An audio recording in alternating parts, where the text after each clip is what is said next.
Ito na po yung accomplishment nila. Kahapon binuhusan nila ito. Tapos siguro itong sa kapila schedule na rin ito kasi may plate na. Yan na po mga ka-viewers ko. Kaya yung dalawa doon, no? Tapos na yata yun eh. Kasi masyadong mataas na. Yan po mga ka-viewers ko.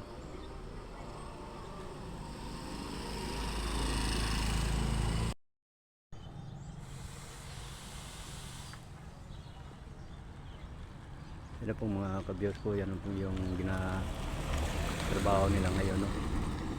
Yan, medyo mataas na rin itong dalawang posting ito.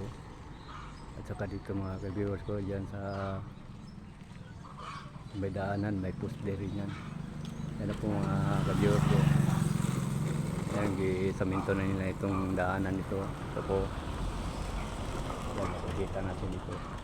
Dito na dadaan mga tao. Yan. Kasi may poste doon sa kalahati.